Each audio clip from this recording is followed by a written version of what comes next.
Hey, Futurist, Jim Carroll. Look, I'm literally minutes before I go on stage. Actually, I'm on the stage for my opening keynote for automotive repair industry. Now, look, you can take any industry and realize there's disruption occurring, but for this particular event, the disruption and change that is underway is actually kind of profound. Number one, what is going to happen when people no longer buy cars and your primary customer happen to be people who own cars? The sharing economy is going to have a dramatic impact on what happens in this industry.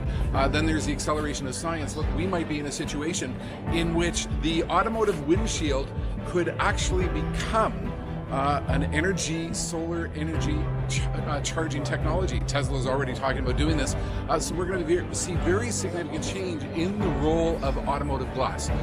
Then there's the impact of blockchain technology. Look, insurers are trying to ensure that they can squeeze out every bit of efficiency, and they're looking to use blockchain technology to try to deal with that, deal with counterfeit parts, deal with integrity of the repair process. So these folks, many of whom are franchise organizations running the small businesses, are suddenly going to find themselves in a whirlwind of dramatic change as blockchain comes to take hold within the industry. And then there's Amazon-style disruption. Look, Amazon is cutting deals for tire repair, for example, with Sears, Monroe, and other organizations. So the concept is you buy the tire online, and Amazon will line you up with an automotive repair agency to do the installation.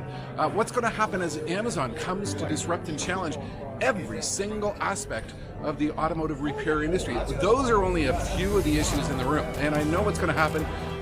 These are hardworking folks with successful business. I'm going to be coming up on stage and talking about the trends which are going to share and change and challenge their industry. I'm going to freak them out because this type of change is uncomfortable, but it is real, and that's why I'll close with one of my favorite phrases. Some people see the future and see a threat. Innovators see the same future and see an opportunity. That's it for now.